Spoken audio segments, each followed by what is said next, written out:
ভারতীয়দের জন্য visa service বন্ধ করল বাংলাদেশ। সরকারের প্রস্তাব প্রত্যাখ্যান করলেন সাদিক কায়েম। রেকর্ড ভেঙে বাড়ল স্বর্ণের দাম। আজ ঢাকার আকাশ কুয়াশাচ্ছন্ন। মাদুরোকে ক্ষমতা ছাড়ার আহ্বান জানালেন ট্রাম্প। আসসালামু আলাইকুম। বার্ড নিউজ 24-এ আপনাদের সবাইকে স্বাগত জানাচ্ছি। আমি নাইমা আক্তার কেয়া। এতক্ষণ দেখছিলেন সংবাদ শিরোনাম, এখন দেখবেন বিস্তারিত। ভারতীয়দের জন্য ভিসা সার্ভিস সাময়িক স্থগিত করেছে বাংলাদেশ। দেশটির রাজধানী দিল্লিতে অবস্থিত বাংলাদেশ হাইকমিশন এই সিদ্ধান্ত নিয়েছে। আজ সোমবার 22 ডিসেম্বর দূতাবাস সূত্রে এই তথ্য জানা গেছে।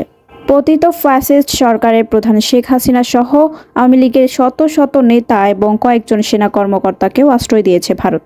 তাছাড়া বিগত 1.5 দশক ধরে ফ্যাসিস্ট সরকারকে উলঙ্গ সমর্থন তো দিয়েই আসছিল দেশটি। এ নিয়ে দুই দেশের মধ্যে গত বছরের 5 আগস্টের পর থেকেই টানাপোড়েন চলে আসছিল। এর মধ্যেই গত 12 ডিসেম্বর অন্যতম জুলাই যোদ্ধা শরীফ ওসমান বিন হাদিকে গুলি করে নিষিদ্ধ ঘোষিত সংগঠন ছাত্রলীগের এক নেতা। এক সপ্তাহ চিকিৎসা শেষে গত 18 ডিসেম্বর শহীদ হন আধিপত্যবাদ বিরোধী এই তরুণ।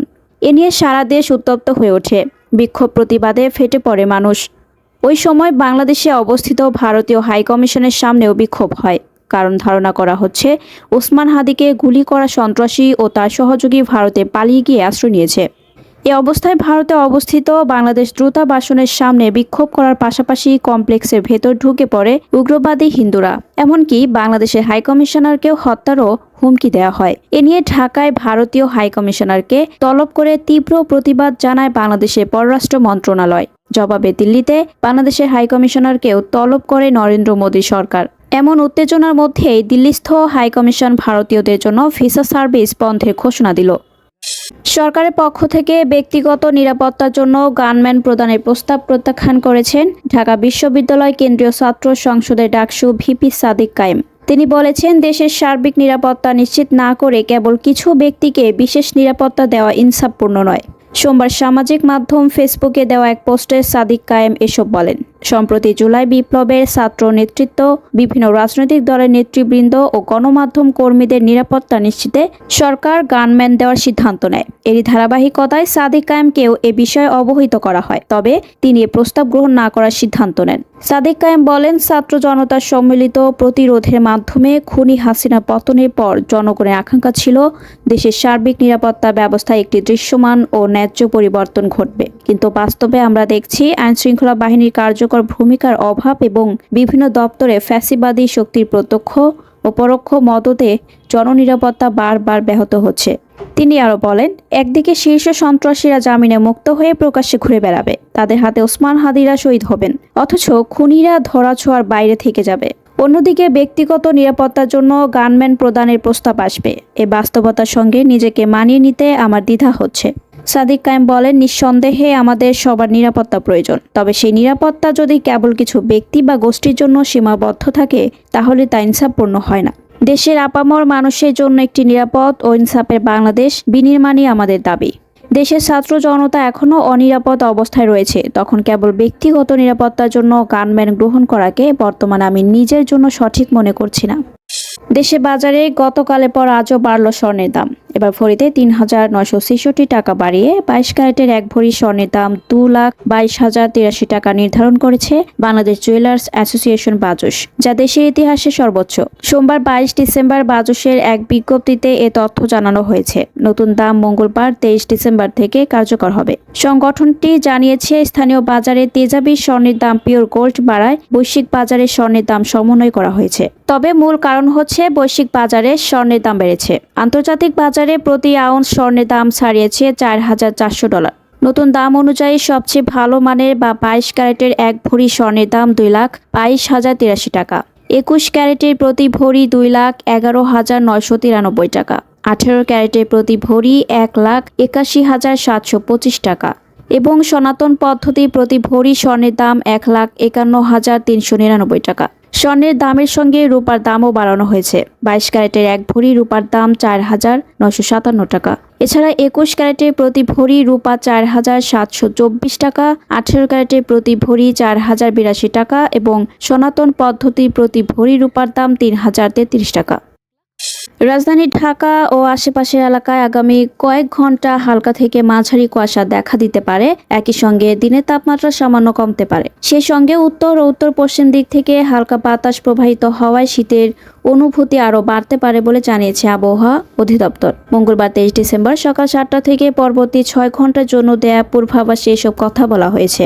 এতে বলা হয়েছে দুপুর পর্যন্ত আকাশ আংশিক মেঘলা থাকতে পারে। একই সঙ্গে আবহাওয়া শুষ্ক থাকার সম্ভাবনা রয়েছে। এ সময় হালকা থেকে মাঝারি কুয়াশা দেখা দিতে পারে। একই সঙ্গে উত্তর অথবা উত্তর পশ্চিম দিক থেকে ঘন্টায় 5 থেকে 10 কিলোমিটার বেগে বাতাস প্রবাহিত হতে পারে। এতে দিনের তাপমাত্রা সামান্য হ্রাস পাওয়ার সম্ভাবনা রয়েছে। আবহাওয়া অধিদপ্তরের তথ্য অনুযায়ী আজ সকাল 6টায় ঢাকায় তাপমাত্রা রেকর্ড করা হয়েছে 16.6 ডিগ্রি সেলসিয়াস এবং এই সময় বাতাসে আর্দ্রতার পরিমাণ ছিল 89%। আজকের সর্বনিম্ন তাপমাত্রা 16.5 ডিগ্রি সেলসিয়াস।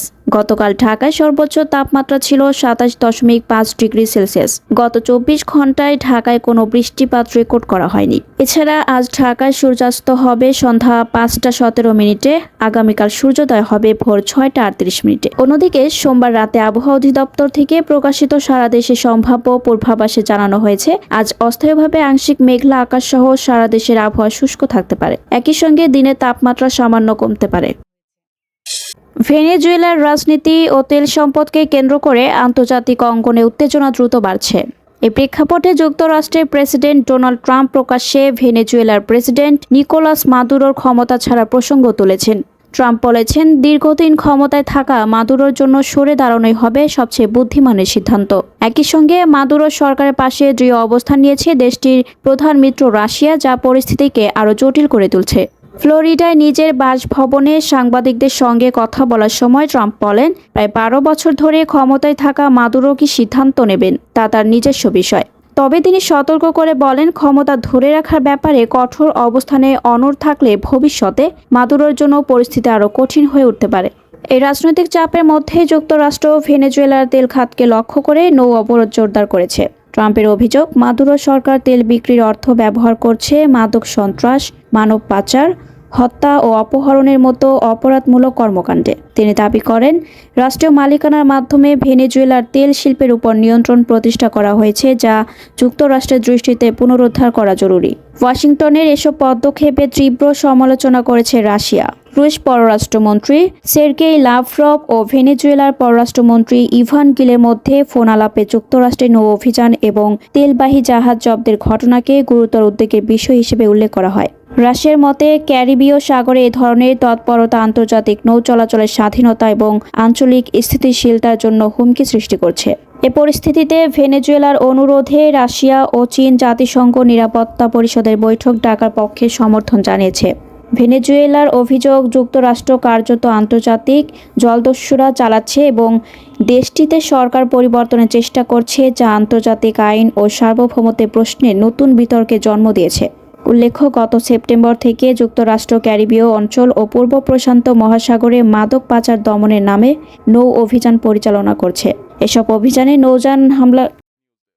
এতক্ষণ আমাদের সাথে থাকার জন্য আপনাদের সবাইকে ধন্যবাদ। পরবর্তী সংবাদ দেখার জন্য আমন্ত্রণ এবং সাবস্ক্রাইব করে বার্ড নিউজের পাশে থাকুন।